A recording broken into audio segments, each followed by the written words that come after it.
Welcome, fans, to the first 2025 edition of the Shooting from the Hip podcast, live on Hannibal TV on YouTube.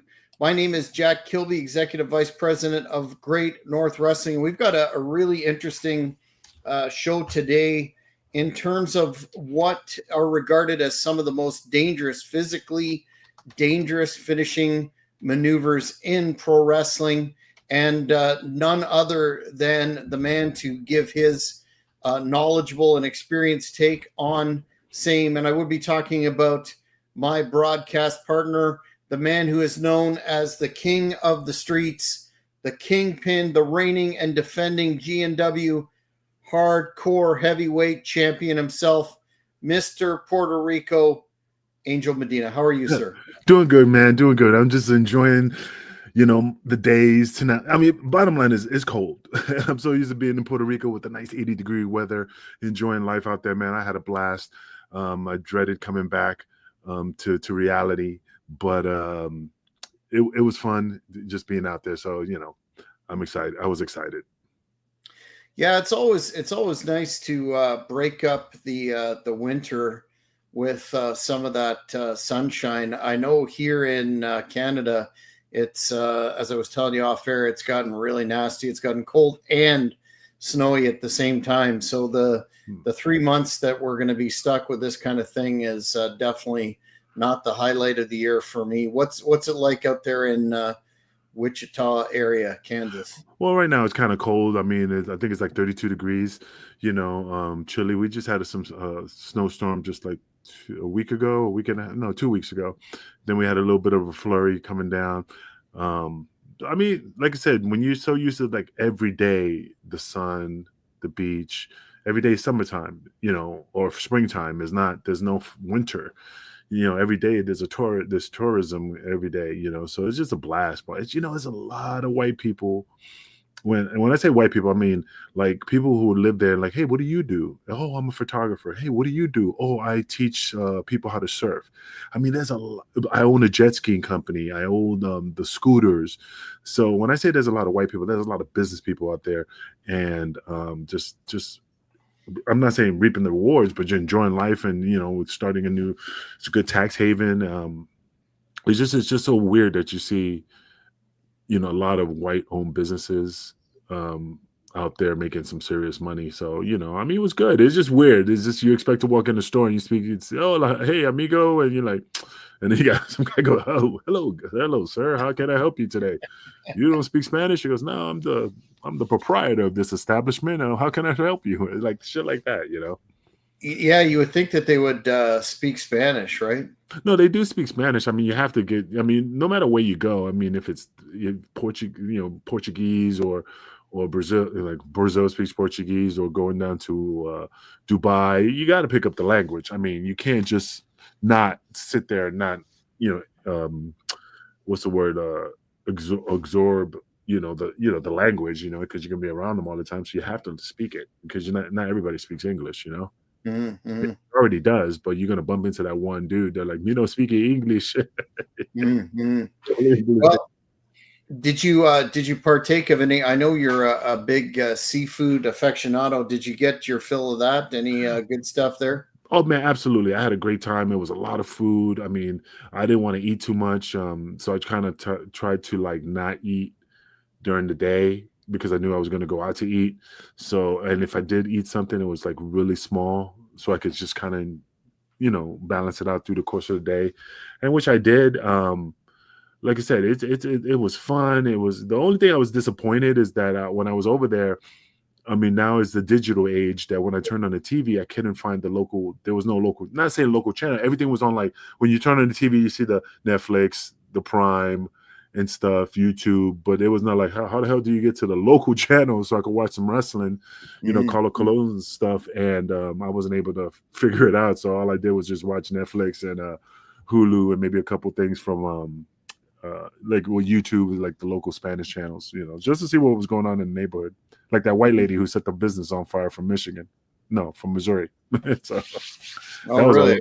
Yeah, it was all over the news, man. She went down there and she was at an Airbnb. She was getting drunk, and they didn't want her at the establishment because she was over, drank a lot and she was drunk as fuck. And then what happened was that she came back with a big old can of gasoline and set the business on fire, but it set 3 other businesses as well. So she took off that same night and flew out the next day. And then they tracked her down and they just arrested her. Now I don't know if she's going to Puerto Rico to face criminal charges or she's facing the criminal charges here. Probably extradition. That's great that you got out of the winter for a bit. But since it's our first show of 2025, just quick. Sorry, go ahead. I don't mean to cut you off, but you know what's kind of disappointed because I'm gonna forget. Justin Trudeau, man, stepped down. I was like, I was pretty upset about that. I mean, apparently, he's still the prime minister, but until the next point, but he got off. I forgot what's it called. He was part of another part of it, of the parliament or whatever it is, and he stepped down. He went to the governor general and had the Canadian Parliament prorogued, it's called, or shut down for a reset, and then they're going to convene in a couple of months, at which time there'll be a new liberal leader after a convention and a new prime minister until an election is called, and the money is right now that will be in the fall of this year, and who knows what Justin is going to go on and do in the future, but I'm sure it will be something on the world stage. If rumors are true, he wants to be part of several world organizations, so we'll just have to see how that goes. In the meantime, we're kind of in limbo up here, given the tariffs. The tariff deal, which I guess is set to now take place in February 1st. February 1st, yeah. So yeah, apparently that's a big thing. Was it 10%, 20%, something like that? I think initially President Trump indicated it would be 25%, but there's all kinds of tomfoolery going on here in terms of how to respond to that, et cetera, et cetera. So I just hope that cooler heads will prevail, because it will most definitely throw this economy into a major recession. Well, I mean, I just think that they just have to come to, sit down at the table and negotiate. I mean, Trump, from watching on TV, Trump's like, yo, like he said to them, like, yo, bring your business here, not Canada, but like the other countries. If you build your business here, you get a tax break, no tariffs. So, there has to be something that Canada could be like, hey, we'll do this, we'll do that, we'll be equal partners. I don't know. I'm just thinking that you got to sit down at the negotiating table and chop it up for a little bit, and maybe the cool heads will prevail, like you said, and then things will be back to normal, or you become the 51st state. Well, that's an interesting discussion point in that. Well, they're amongst the youngest Generation Z. There's very strong support for that, but it opens up a Pandora's box of questions, and some people here are saying if that were to happen, would the United States take over Canada's deficit, which is in our dollars, which of course there's a difference that I experienced when I was down there over the Christmas holidays. It's about $62 billion. So it's an interesting fantasy baseball type of discussion, but can't see it really coming to fruition. But we're in very, very interesting times here. You got to get approval. Who owns not own the country, but it's under British rule, right? No, just as a figurehead, we would have to have a national referendum. So it has nothing to do with England. So England can't say shit. Okay, just curious. So basically, ceremonially, yes, but in actual decision making, no. Okay, so it has to be Canada's decision if they want to. If that came on the table that they want to be the 51st state, which like I said, I doubt that will happen. I'll be floored. But anyway, look, we're getting off track. I just wanted to say to my boy Trudeau, keep your head up. There's always a brighter,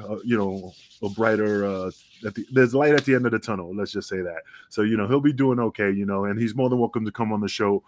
Just until he gets his feet back on the ground. You know what I'm saying? Yeah, it could be an interesting 3-man booth. But speaking of booths and developments. Since this is our first show of 2025, I wanted to get your brief reaction to a couple of stories. One, have you checked out? I'm assuming you've probably seen the highlights. The debut of Raw on Netflix. I almost forgot. Where's Nana? Is he around too? Oh, Nana's always here. I'm making a mess over here. Oh, there he is, little Nana. How much did that set you back?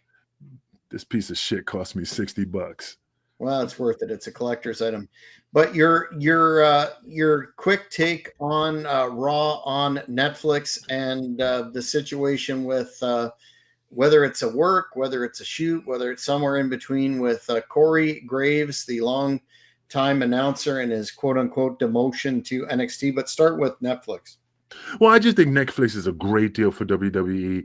It's still in the beginning stages, so we don't know what's going to go on. But I think it's just going to go in the direction of the Attitude Era. So, I mean, now that they don't have, the weight, holding them down, they have more freedom to do what they want, say what they want. Like I said, it's Netflix, it's an open forum, so they can definitely take it up the next level and push through that glass ceiling, or make it more exciting. So I'm excited about the Netflix thing. I just haven't seen anything like, oh wow, did you see last week? I mean, it's just slowly building their steam just to see what ideas they might come up with. So yeah, I'm pretty excited. I haven't been watching it, back to back, but what I catch is you can see that it's getting there. It's pushing forward. Yeah, Hannibal had a watch along that a number of fans partook in, myself for the debut as well. And got to be honest with you, all the ads, and I haven't watched it yet in Canada, but when I was in South Carolina, I watched the American stream, and there were the American Dream.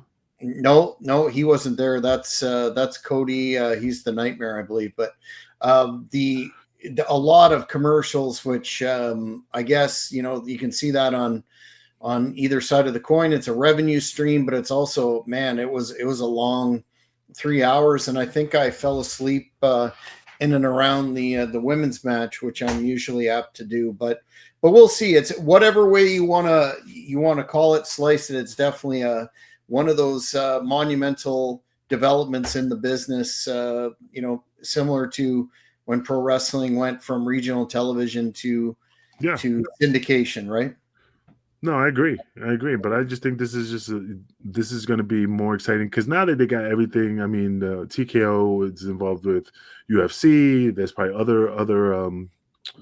other companies, not companies, but other channels, other like crossovers and stuff. Now they're doing a crossover with TNA. I heard stories that what is it, John Henry or Joe Henry? Joe Henry, yep. Yeah, he won the he won the title. Might make an appearance at the Royal Rumble. He already canceled one of his bookings. Yeah, so I mean, now they're doing all these crossovers. Man, I wish they had that during the ECW era. Man, I think that would have been.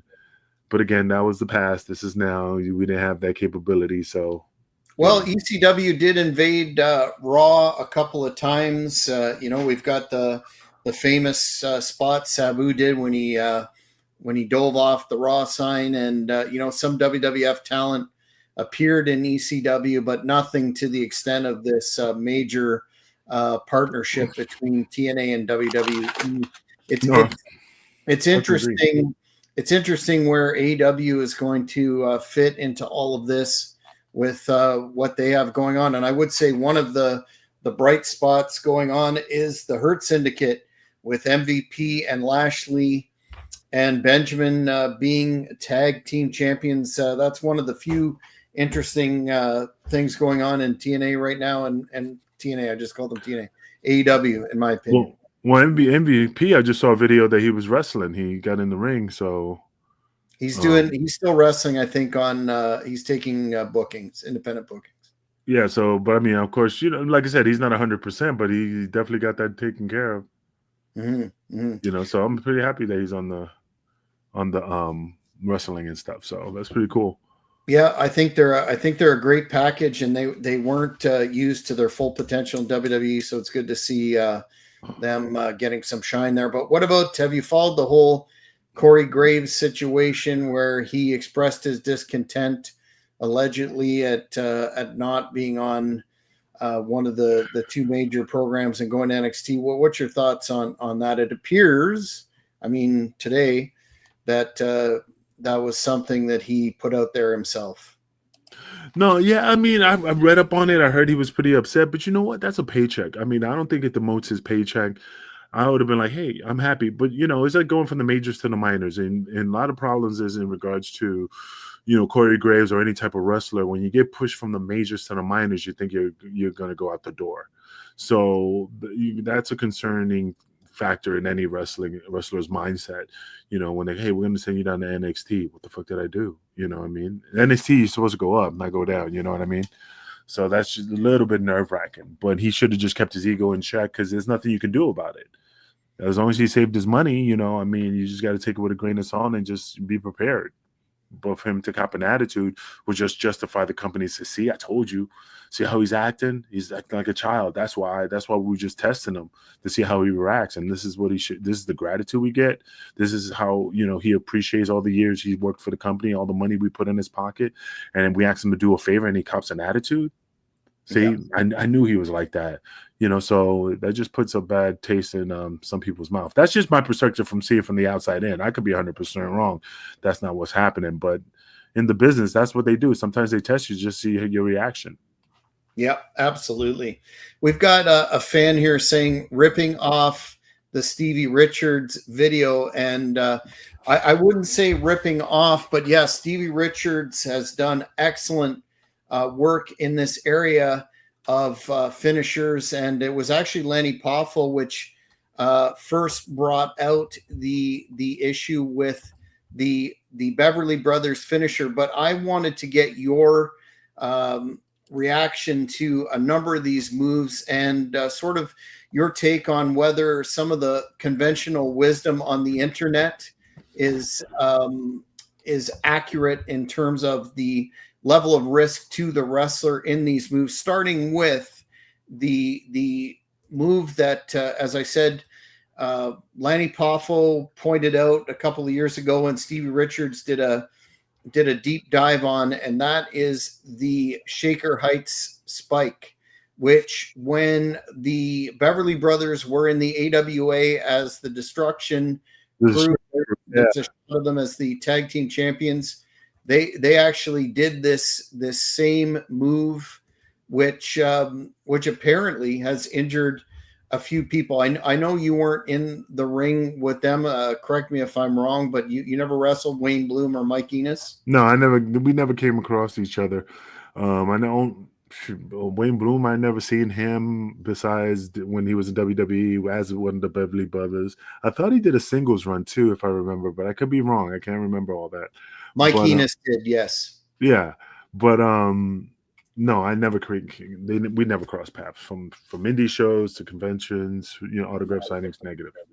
Okay, this move has gained some infamy because of the fact that the opponent is shot into the ropes, and it looks like there's going to be a flapjack or a 3D, but you see Enos grabs the guy by the hair. Bloom jumps up, grabs him by the head. You'll see in this shot here, clearly has him by the hair, as you pointed out, and then wham, he goes straight down head first into the mat. Hard to protect somebody when that is the end of the move. And there, as Stevie Richards talked about and others, it was a move that somewhat limited their career in the WWE, WWF, because they did it selectively to enhancement talent, and those that were up on the card absolutely did not. They refused to take that. So what's your thoughts on a move like that, where you're landing on your head, and I guess you're hoping that everything will work out, but unless, and here's where I want your insight, unless I'm wrong, there's no real way to protect your opponent there. No, there's no way to protect your opponent. And I just think this is just more of an ego thing because, I mean, they're not protecting their, their partner. And I mean, I seen the move. I never took a move like that. And knowing me back in the days, I would have took it because, I don't want no heat. I don't want no problems, and they're higher up on the food chain than I am. So I would have took it. But to me now, negative. That's bullshit. If they're not going to protect my body and they expect me to take a move knowing that I'm going to be dumped on my head, nah. Because if they would have done that, then we would have been fighting, So yeah, it was just a horrible situation. And that's what's been pointed out in the discussion of some of these maneuvers that we're going to get to that have a reputation for being dangerous, is that the guys on the card that were targeted for these moves, and I'm going to jump ahead a bit here too, but one of the ones that have been talked about quite a bit is Yokozuna and his bonsai drop. Yeah, that's hard to protect yourself. Where he had two versions of that. One for the enhancement guys, where he would, not hang on to the rope so much and would kick his feet out, as you can see in that particular version. And then another one where he would protect whoever the quote unquote star was at the time, be it Bret Hart or Hogan or whatnot. So it was one of those things where they were, the enhancement guys were afraid to say no, whereas some of the other stars with political capital obviously did. What did you experience any kind of pressure like that to take something that you didn't want to take? No, I mean, because I was really, cautious in the ring, and I always protected myself against any opponent. I mean, the Yokozuna situation, yeah, that's hard to protect yourself, especially if he's just using his full force. But you just got to brace yourself and just make sure that you take it, because you don't want to be relaxed and take it, because that's just going to break your ribs and break your your sternum and stuff. But I don't know, man. I always heard positive things about Yokozuna. I never heard he was a malicious person, never did anything to hurt anybody. So there could be more to that backstory of why he did those things to certain guys, and that, of course, he took care of the main eventers. But I never heard anything negative about him doing things like that. You know what I mean? Well, yeah, and that's one of the issues that Stevie Richards pointed out, which I thought was an interesting dichotomy, and perhaps you can speak to this too, was the fact that both Yokozuna and the Beverly Brothers, in Lanny Poffo's discussion on it, he said, you know what, Wayne Bloom and Mike Enos were really nice guys, et cetera, et cetera. Same with Yokozuna, but how nice can you be when you're delivering a move like that that's going to injure, has a high potential of injuring someone? Well, the problem is this. How can I explain it? The thing is that these guys who are taking liberties with individuals are nice in the ring and stuff, but there has to be more to the story in regards of what transpired. I mean, because like I said, I don't know Wayne Bloom, John Enos, I don't know Yokozuna, but there's a lot of guys out there that that you think they were going to hurt you, and they didn't. Because of the way they look. Look at Goldberg, I mean, he was just clumsy. He was not doing it on purpose. He was just stupid, and now he thinks his shit don't stink because he's Goldberg, but he's still the shits. He still sucks, and I don't know. I just think that, like I said, you always got to protect yourself. You can't trust anybody in the ring. I mean, I trust certain guys, but I'm just saying, if you don't know nobody, you just got to make sure that you're protected, because you don't know if they're just going to use you as a stepping stone to hurt you, to take you off the roster so they can get their foot in the door even better. I mean, yeah, I know they're jobbers and stuff, but if they just don't care about you and you're like, he ain't gonna come back, I'm gonna do my best to shine and make myself look good no matter what's gonna transpire hurting this individual. So yeah, it's because they're nobodies, and that's what they just took liberties. Which which I think because there's such a saturation with wrestling, and you see these particularly in AEW, you see these extremely dangerous, high risk maneuvers that a lot of the fans don't realize just how dangerous every time you step into the ring it can be, and people get jaded to it. And I point to right up on the screen is one of the most famous injuries of all time, and that's the rocker dropper where Marty Jannetty with the leg drop. Yeah, and it looked like a fairly routine move, but this individual, I believe his name was Chuck Austin, ended up with a broken neck, and unfortunately he was partially paralyzed, and it was a big legal battle. But how when you watch, more than a fan how dangerous it can be to work in the ring. Are you not surprised, given the fact that the danger level, at least in AEW and in some other places, has gone up, given the risk involved in these moves and the lack of experience in some people delivering them? Are you surprised that there's not more of these tragic incidents? That's the weirdest thing. When I watch a lot of the videos and watch a lot of clips from matches, and I see these certain moves, and these guys are just being reckless. Wrestling is an art form, and sometimes they just take it to the extreme without even going over the spots to see if it's safe for anybody taking it. And it's just, I watch things and I'm like, man, I don't know how these guys can do it. I wouldn't do it, especially for the money that they're getting paid for. Sometimes it's probably nothing to get hurt. So I don't know. It's just a weird situation where, these guys need to protect themselves, regardless who you're in the ring. You're a professional. You're in charge of, if you got hurt, it's your fault because you let it happen that way. So Johnny used to always say, if you got hurt, it's your fault. You wasn't prepared. You just trusted the other guy. You can't trust the person 100%. You never know what's gonna happen. I know you've mentioned this before, but you had talked about when you had that incident with Sid, where you were fuck him, where you were tossed over the top into a table. Yeah. Was now taking that into account, what Mr. Rod said there about prepare, it's your fault, that wasn't something that you were expecting. So how many of these things happen where guys sort of go into business for themselves? Well, that situation, I wasn't expecting that. He explained to me what he was going to do, and I knew. Now, getting pushed backwards, I wasn't expecting that. I was expecting something different.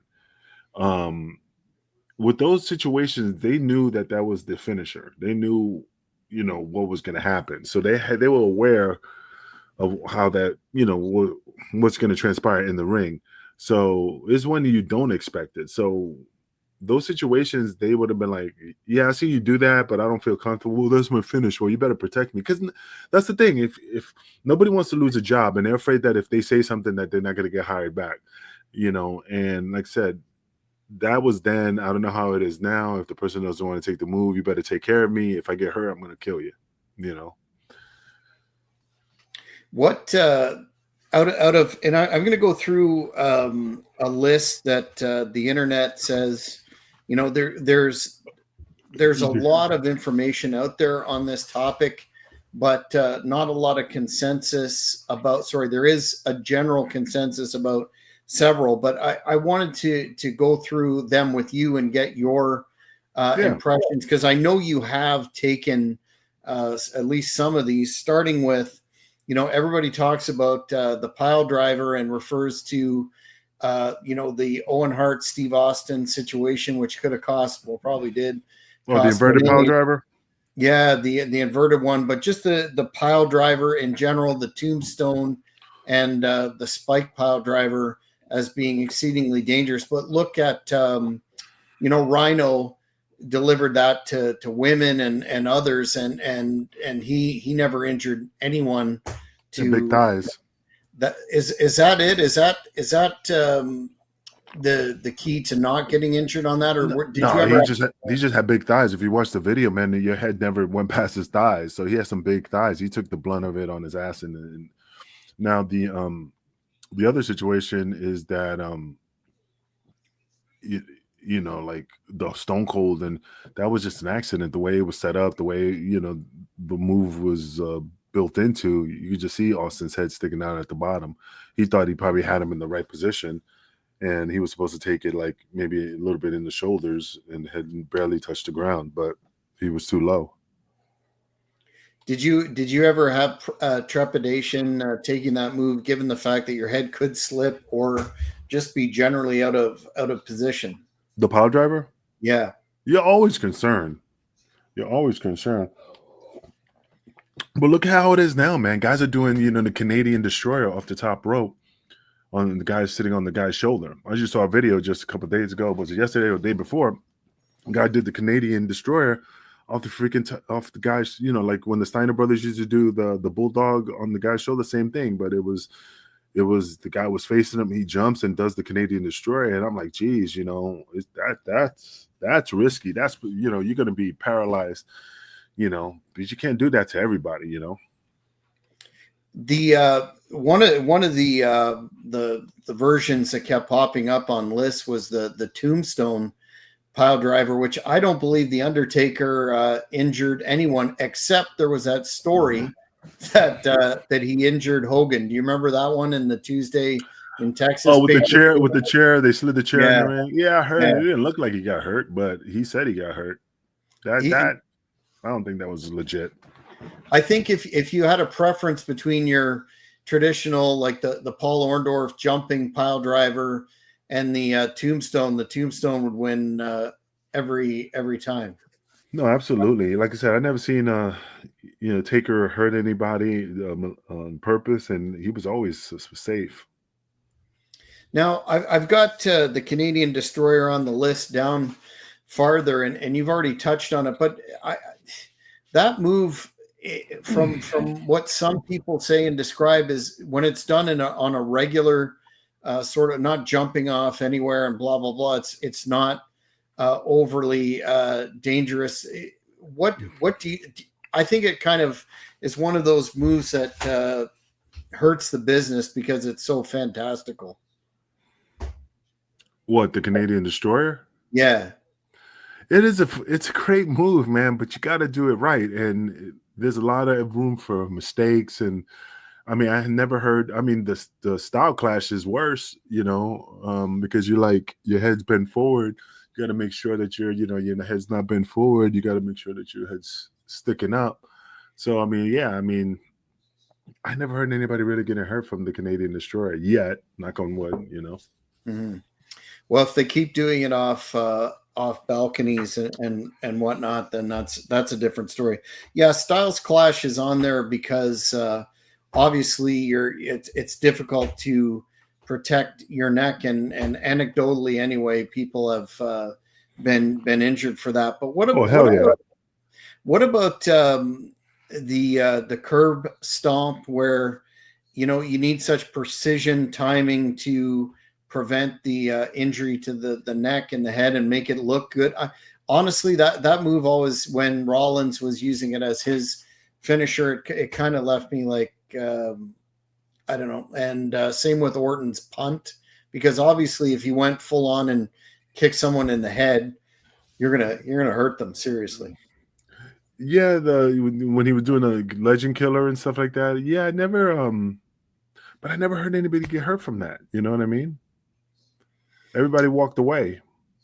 So it just depends, and it just depends on how do you apply it and so forth. I mean, I just can't criticize something that he never hurt anybody. Just say, yeah, I can see why he hurt him. Every person that he wrestled, Randy Orton, always came out unscuffed. Now, in terms of Seth Rollins, here's a question for you. A few years ago now, the buckle bomb was all the rage, and it did hurt older Sting at the time. Would you take that? I really don't see how you could 100% take care of someone delivering that one. Shit, he did that to Sting, and he did it to fucking oh my god, the Demon, Finn Balor. Finn Balor dislocated his shoulder. That move is just dangerous. But the thing is that he didn't take care of his opponent, and that's the thing. I wouldn't take it. I mean, look at Sting. fucked up Sting's back, almost, lost his career because of that injury, But then he had to stop doing it because he was hurting too many people. Yeah, I just it strikes me as, you can try with placement, et cetera, but it's extremely difficult to not hurt people, and especially in WWE when you've got $1 million talent. I wonder why they continue to do some of these moves that they obviously are taking a big risk on. Shit, look at Samoa Joe, with his move, and he took out Tyson Kidd. The Muscle Buster, Yeah, yep. Muscle Buster. Yeah, that's on the list too. Yeah, he got hurt, and he had this huge scar on the back of his head, and it's not I don't even know which, but it's higher. So it's like up a little higher. His scar goes down to his neck, but they said they had to fuse the top portion of his spine. Wow. Did you ever take anything like a Samoan style backdrop like that, or no? No. I don't recall. And if I don't recall, that means it went well. That's the truth. If it went well, I'm not going to remember. You only remember the fucked ups, What about the to go into the high flying stuff off the ropes? Mm-hmm. There's a few lists that have the shooting star press, the 450 splash, and even the moonsault. And I'm thinking in recent years, one of the major injuries or potential major injuries was the Brock Lesnar land on the head when he was all 290 pounds doing a shooting star press. Were you trepidatious lying there in some of the matches you've had to either be splashed off the rope, elbow, or given the height and the velocity and the fact that these are big people? Did that ever cause you concern? Oh yeah, I was always concerned. If anybody tells you they weren't worried, they're stupid. Because every time somebody went on the top rope, every time, I always thought like, okay, be ready, make sure. You're always worried, I mean, Balls Mahoney with his leg drop, he's wearing military style boots, so you got to turn your head away from the boots so you don't get it, hit a mouthful of heel and knock out your teeth. So you just turn and get a face full of buttocks, because it's easier to take a leg drop from with his ass than an actual boot coming into your teeth. Mm-hmm. The other one that seems to be on the list, perhaps less so today, because I don't recall a lot of guys still doing the whole power bomb, but there've been a couple of really notable injuries from the power bomb, considering first Vader, who broke another enhancement guy's, I guess, his back. In WCW? In WCW through a power bomb. And then there was that famous Lesnar Bob Holly match where I just watched that recently, where wow, he got that on his on the back of his neck. Quite looked like he lost him, because Bob Holly was not a small guy either, and it looks like he lost him. But I know that's a move you've taken probably quite a few times. Do you really think it's dangerous, or can it be applied to a point where it's feasible? Well, I mean, mistakes happen. I mean, you could protect yourself. Being a stuntman, you could be 100% safe and make sure everything is according to plan. But there's always room for a little failure. So I can't see. I can't see them not. How can I explain it, man? I don't know, man. It's just so difficult. It's so difficult to try to come across to that. But I don't know. What do you think? What's your opinion? I think it depends on who's. I think it depends on the size of the opponent, and it depends on the experience level of people doing. I see this in some of the the indie videos that make their rounds of guys being power bombed off the top rope into a table, and they miss the table, or they actually hit the table, and obviously they're given the green nature of some of these guys. Just makes me shake my head. I certainly wouldn't want to be involved in taking any of that on an independent level with somebody that didn't know what they were doing. And everybody, again, here's some of the criticism that ECW gets still, that ECW sort of, they didn't invent hardcore or high risk, but they sure popularized it. And for a while, everybody was trying to do, Mike Awesome, Spike Dudley, and those crazy sort of spots. But what do you think about the blame that ECW gets for some of this high risk stuff? Yeah, but a lot of us are still walking. That's the thing. The high risk stuff, the Mike Awesome thing. Yeah, I was afraid of that. I never wanted to take that. Just getting thrown out like Tanaka to a table. I was always worried about that, but that never happened. And Mike was an awesome dude, and he took care of you. It's still scary when you take those big moves. I mean, look at the one. I think it was ROH. One of the individuals on top rope and did a power bomb, stepping backwards. I want to say it was Evan. Forgot his name, but he power bombed the guy to the outside, like stepping backwards and power bomb him. And I'm just trying to remember who was that, but let me see. I think it was ROH outside. Yeah. But yeah, I think Eddie powerbomb off the top rope. I know Chris Candido used to do the blonde bombshell, but Chris Candido was a extremely skilled wrestler. I just think power bombs off the top rope, especially to the outside, are bad news. I think it was Jimmy Jacobs and BJ Whitmerman. Whitmer? Yeah, Whitmer. I never saw that. Did somebody get hurt on that one badly? Yeah, that's it. Yeah, they power bombed him on the outside. I don't know if it was a table. I think Mike Keener was in that ring, reffing. Yeah, it was a huge power bomb into the crowd. Oof. You never saw that? No, I didn't. Send me the link. I'll check it out when you can. Yeah, but that's part of the you think of some of the commentaries that Cornette has done over the years, pointing the finger at ECW for, you keep going and keep pushing the envelope, and there comes a point where you're not going to be able to top what you did last week, and a lot of blame goes to ECW for that. But then I just sent it to you. Okay, cool. The counter is in the modern era. I think some of the most high risk, dangerous stuff I've ever seen has been in AEW. Really? Okay. Absolutely.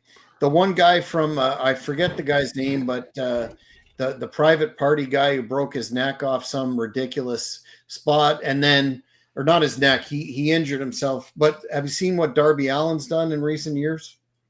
Oh yeah, I've seen all his stuff, and he's just a risk. He's a risk magnet. His body's going to be shot to shit when he gets older. I mean, he's crazy. Yeah, especially considering how he's not exactly the biggest guy. One other move that seems to be on a lot of lists, but I can't really off the top of my head think of anybody that was injured by it. But remember that Ghostbuster, Brainbuster that Coco Beware did? My goodness. The fact that nobody to at least my knowledge was injured is a miracle. Would you take that thing?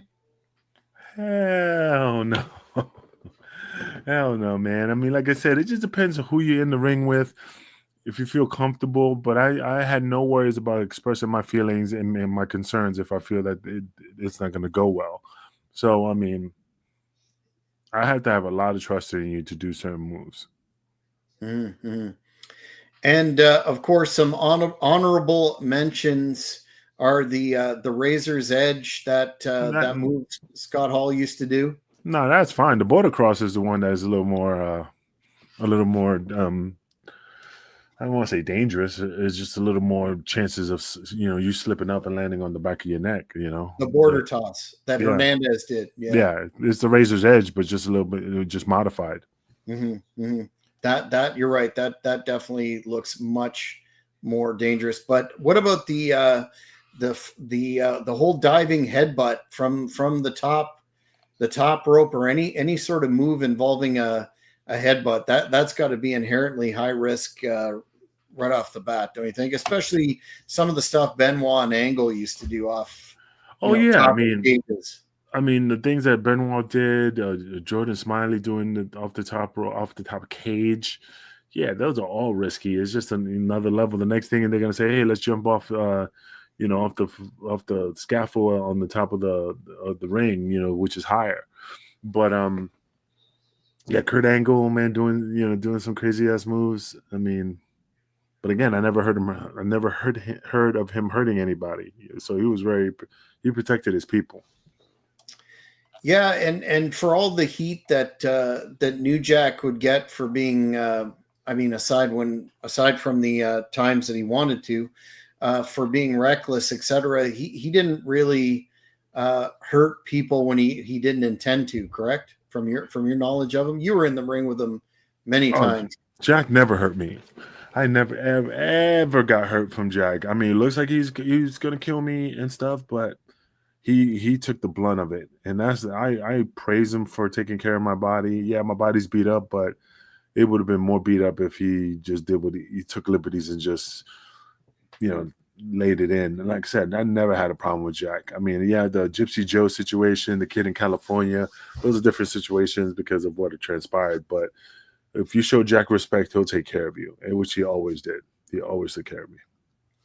MSB is stating here one that I completely forgot. Did you mention the Doomsday device by the Legion of Doom, the Road Warriors there? And I think. Well, the most notable injury from that was Henry Godwin when he I guess didn't rotate properly or whatnot and hurt his neck. You remember that whole thing? Yeah, I do remember that, but I'm just trying to think of Henry Godwin. I mean, he didn't seem like a very dangerous individual. I never see him hurt anybody either. No, he got hurt when he was on Animals. He took the device. Oh yeah, but like I said, I mean, he was another individual. I never heard anything, but yeah, I seen him get hurt. I mean, I think he compressed his spine a little bit, but he was. I mean, as far as I know, he seemed like he was fine. Yeah, that's you haven't heard of too many people being injured from that one, but I always thought it looked dangerous as a shoot, depending on how they rotated. And anytime you're in the air and you're not knowing where you're going exactly, and your neck can hit the ground, that's scary stuff. Yeah, gravity. Like I said, when you're flying through the air, you just got to do the best to land properly and use all the skills that you acquired through the years to make sure that you land safe. But sometimes it doesn't pan out, Here's the godfather of the Hannibal TV asking a question. Hannibal is saying, did you go into the Brody shower room in Bayamon? In Puerto Rico? I did go, and the funny thing is I was going to go in and not go in, but I talked to the people there, and they're like, no, amigo, we can't let you in. I'm like, oh, well, I just want to come and take a couple pictures. You could follow me. You can come with me. And they were like, so I don't even want to say, I want to say they were so protective. It's just weird. It was a weird vibe. Like they just didn't want to let me in, even if they escorted me. Like I think they, from my perspective, I'm not saying that's what it is. It just felt like they just didn't want that bad shadow over the arena. So I was just kind of a little upset because I was like, I'm a wrestler, I used to work with. I mean, I pull every card and they were like, no, we can't let nobody in. I'm sorry. So I was just pretty hot about it. I was hot internally. But I said, okay, thank you. I appreciate it. And I kept going on my merry way. But I was pretty hot. Do you think that they're aware of the significance of what happened there, I guess? I mean, hey, it's a lot of history there. I mean, I don't know Invader's status, but I mean, Invader is a legend in Puerto Rico, and it was covered up for what happened. And like I said, Tony Atlas and who else? It was Tony Atlas and I want to say Dutch Mantel got the subpoena late, and but it was like they got in, and the court was over like the 3 or 4 days passed. So yeah, it's a conspiracy within the government to cover that situation and not bring up the past, because they know there's more to that shit than what really happened. You need good Trump to sign off an executive order to release all documentations of the Bruiser Brody murders. Maybe that'll be rolled into the JFK, RFK, and MLK releases that are pending. But They don't want that shit coming out. That's the funny thing. well, it's kind of ancient history now, so it's a rather safe thing to disclose if you're going to disclose that, right? It's not like they're releasing the 9/11 stuff. No, but it's about a legacy, because you got to look at all the conspiracy and all the stuff that comes with the JFK and RFK situation, the Marilyn Monroe murder, all the stuff with the Bay of Pigs. I mean, there's probably a lot of shit that the FBI was following them and got it all written down. Martin Luther King, I'm not knocking him. I'm just saying, I'm just going off the conspiracy thing. I heard that he used to have some side chicks, when he was on the road, and some crazy parties. And again, that's just rumor. I don't know if that's true or not. But let's say the FBI did follow you and they do have evidence about all that shit. Then that means that they're afraid it's going to tarnish his legacy. Because now he's held at a high standard. John F. Kennedy's had a high standard. Robert Kennedy's held at a high standard. Then when you now you bring out the negative. They're gonna be like, oh, he's only human, he's not jokingly God, the Mount Rushmore, The reputation can get tarnished, I guess. I hear you. Correct. The legacy is hurt. But speaking of high flying, before I get one last comment from you on the topic at hand, since Hannibal popped up, wanted to mention that Hannibal will be facing one of the major high flyers in ECW history, a man who recently, at the age of, I guess, 50, 51, did a balcony dive onto some opponents. I guess that was at a GCW show. I would be talking about the ECW legend Super Crazy against Hannibal, with myself managing him at the Tri-State Wrestling Alliance One and Done reunion show, Saturday, May 3rd, 2025, at the 2300 Arena in Philadelphia, Pennsylvania. It's a no gimmicks match, which again, those of you that are following the story on the Hannibal TV know that that wasn't what Chubby Dudley, who's booked this fine event, with the exception of that. Yeah, I'm not booked on it. Led me to believe. But Hannibal's going to, I think, ground Super Crazy once and for all and take him out. Yeah. And they grounded me. They didn't book me. Well, as Chubby said, the show's been booked for. He's like, we got enough black dudes. We got months and months. I'm not touching that. I mean, look at it. Look. How many black dudes you see there? None. Well, here's the big news of the week. No Puerto Ricans.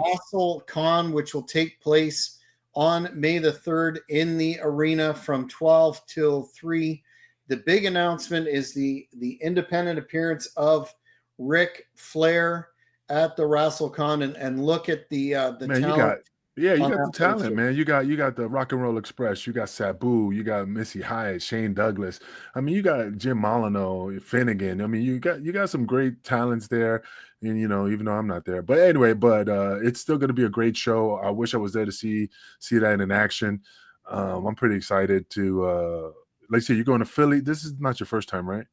No, I actually been to Philly multiple times, including back in the day. I actually saw some original ECW shows there in South Philly, in the corner of Swanson and Rittner. But look at who else we have here. We've got Todd Gordon. We've got Bill Apter as the guest. We've got Meanie, Sandman's here, DC Drake, Doug Gilbert, Tommy Rich, Baby Doll, Missy Hyatt, Medusa, the great Tony Atlas, Manny Fernandez. It just the talent, Tony Stetson, DC Drake. I mentioned the talent goes on and on. And Tessa Blanchard, the who will be the racist, who will be wrestling. I'm not touching that either. Who'll be wrestling Miranda Gordy on the show. Let's touch on that, because I'm just curious, because I don't know her. I mean, I know about her. I mean, I know about the little poop in the thing and all this, the whole story. But I don't remember her being racist. When I heard it on the thing, people were screaming it out. I was trying to figure out, I was like, I don't remember her doing anything out of the ordinary that was making it racist. Neither So do what? I. So that's why it just threw me off, So why would they call her racist unless she said something? I mean, I don't remember, and I'm pretty well knowledgeable about a lot of things. I don't ever remember. I just know she has an ego. She thinks her shit don't stink because she's Tully Blanchard's kid. Yeah, that's just that's normal. I came across a lot of motherfuckers like that, but I just never heard her. I never heard of anything of her being racist. That's the thing, and I don't care. I mean, it's just funny watching it on the show. You are racist, and then it came out. I'm like, what the fuck was that all about? Yeah, honestly, I've only been privy to some of the information that she was difficult, quote unquote, to work with, and maybe had some strained relationships with some of the females that she worked with. But I have no clue what that was about, and really, I I don't really think it's here nor there, because yes, she is a second generation star, and my goodness. Can you imagine Tessa Blanchard against Charlotte Flair in WWE? I think that's going to happen one of these times. It's funny. I mean, I don't think she's that. I mean, she's a good talent, but I don't think she's that great. But what's funny? Every time I watch Tessa Blanchard, you know who she reminds me of? Who? Remember that big jaw dude from fucking Tango and Cash? Hey, No, Tango. Yeah, no. remember he rammed his head into the cage, and he goes, "You broke that jaw." You see that there with her? Yeah, she with has a her huge very jaw. chiseled features. Oh, with her manly ass jaw. Yeah, I don't think she's that pretty either. I don't know why she, and I'm not knocking her. I'm just going off my opinion, But when I see her, I'm like, she ain't all that, And she got a, like a turtle nose, and a big jaw. So I just, she reminds me of the turtle from the fucking Bugs Bunny cartoon. Remember the turtle? No, the only cartoon turtle that comes to mind is Franklin. Remember Franklin. Franklin? Yeah. You don't Franklin remember? was a successful. Don't you remember the turtle? Look, that's what Tessa. Look at that nose. If you watch Tessa Blanchard again, look at that nose and compare that shit to there. Hey, rabbit. Well, I'm gonna also not touch that one, but I touch it all day, every day. But yeah, Heat clearly. magnet. But before we wrap up the show, I wanted to ask you, and part of the reason why I wanted to do this topic, notwithstanding all the attention that the Beverly Brothers finisher is getting, is out of all the moves that you willingly took, what did you have the most trepidation about, and were you injured at the end of the process? To be honest, the only thing that I was ever scared of that really, like, because I told you I started moving my legs because I thought I wanted to make sure if you could move your legs, you're okay. Is the Sid Vicious situation. All the Balls Mahoney, Sabu, Axel, New Jack, all Mike Awesome, all the stuff that dives out the ring. Yeah, even though I had a little concern, because you're nervous, you're like, man, I hope I catch him. I hope I catch it right. Make sure I'm protected. Yeah, you're always gonna have those butterflies in your stomach. But in back of my mind, it says I was ready to take the move. I was prepared. I knew what I was gonna do. But when, like I said, it's just the Sid Vicious situation. I hate beating on a dead horse. It's him pushing me backwards, me going over head first through the table, head hitting the apron. So that's the only time that I was just like, oh my God, am I okay? Shake the legs, make sure they were moving. So that's the only one I always bring up that was concerning at the time.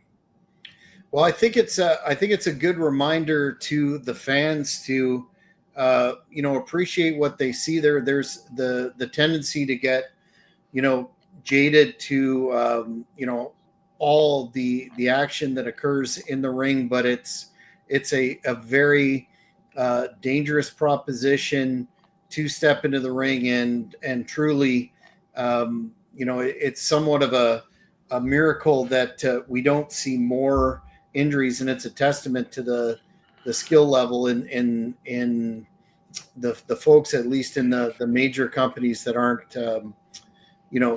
aren't significantly, although you look at AEW, they've had a lot of injuries in the course of their existence. So Yeah, it's something they need to keep in mind. The fans, but you know, it's funny. I've been watching a lot of clips about like if they talk about AEW, like here we're real wrestlers. So I forgot, and they just showed the fucked up spots and people getting hurt and stuff, and it's just weird, because everybody's kicking it up a notch to the next level when it comes to moves. So when I watch shit that's happening now, I'm like, God damn, that looks horrible. I'm not horrible, but like, oh my God, that guy could have died. Oh my God, that was a risk, So it's just every time it just gets bigger and bigger and bigger, and it's just crazy. I mean, wow. I mean, like I said, I admire those guys for doing the things they do, but I hope they're getting paid well, because it just takes one slip up and that's it. That's the end of your career, But you know what? We didn't even talk about CW in the interview. Well, yes, that was a particular highlight of my career, interviewing folks. He's a great interview. He's had a great interview, heck of a career, and I know he made a point of talking about shouting you out, and I think it's great that he's ending his career on a high note, helping the next generation of Anderson along there with Brock. But you know what's funny though, and I love CW, and he's my brother, but this is business. He always does these shows, and he always never wants to face the Baldies. Every time, him and Anderson, oh, we're the greatest, we're the full of this and the Extreme Horsemen. But he never ever stepped in the ring with the Baldies, because he always knew that he couldn't, what, apples and oranges, baby, apples and oranges. If he's gonna retire, if he's gonna just ride off in the sunset, he has to finish. We were tag team partners. We wrestled in ECW, but he needs to take it to the next level. He needs to finalize that chapter to so people won't doubt, like, either you could beat Angel or you can't beat Angel. But I mean, I love him. I know he hates it. He doesn't want to ruin his legacy, because the King of the Streets would just put the whooping on him. But he's a good dude. I love him. I have enough. He's one of my closest friends, even though he don't call me. He always looks out for me, even though he never books me. But like I said, if I had a group of people in front of me, it was always C.W. Anderson, Louis, Danny, DeVito, HC Loke. I mean, there's more people there, but it's just C.W. Anderson was. I remember when he told you the story when he showed up to the arena in Rome. It was like it's funny that arena was like an actual like the seatings were like down, like circular, like a circular gladiator, like a cockfight thing. Everything was circular, like the Sportatorium. Like a Sportatorium. Yeah, it was circular. Everything was facing down. And I remember meeting him, and he came in, he introduced him. He was with Lodi and stuff. And, and we were really like cheering for him, because we saw him wrestle. Like he said, he got in the ring, and, and we were the ones like, yo, man, put him in with another one, man. He's a hell of a talent. He doesn't know this, because, he only knows what he's there and hearing and stuff. But on the outside of the ring, people were just admiring his style, and we were encouraging him, because we knew that he'll be a great fit. And that's why I was always talking to him, like, hey man, how you doing? I'm Angel, and we just started talking. That's when we clicked. So, he doesn't know that side of the story, that people on the outside of the ring were just like, we were all like, yeah, man, we need him. That dude, we have to bring him in, but don't get his head swelled, because as big as it is, he might look like the guy from the Great Kazoo from the fucking Flintstones, But yeah, we were always rooting for CW, man. We're happy that he came into ECW and became part of the family. Yeah, definitely a class act, and you've heard it here first. The King of the Streets challenging CW to a match in the not so distant future. He ain't gonna do it. Well, we'll see. We're going to keep in touch, and maybe we'll have him as a guest on a future edition of Shooting from the Hip. But for now, fans, that's it for this first edition of 2025. Keep that input coming. I want to say that we appreciate all the feedback that we get, and we do get quite a bit from the viewers, listeners of the show. It's very much appreciated. And if you have ideas again for future episodes, please send that to either myself or Angel or both, and we will take that into account. Yeah, we need to do like a table talk. We need to get like a guest on the show and just really go at it, regardless if it's CW, if it's and really just talk the shit and just bring out stuff out of the open that people don't know about, and just call people out. Like just jokingly, like, Tasha Blanchard, like, why you racist? I'll say that, like using that, like, why are people calling you racist? You don't like black people? Like, I'll put people on the spot. We want to hear it here first, PR, man, press. And I can count on you always having an analogy or a movie or a cartoon figure to compare people's presentation to, so that's always entertaining as well. Oh, I'm always coming up, with stuff. That's the thing, man, because I know, I mean, when I was a kid, you know who this is? Yes, Samoa Joe.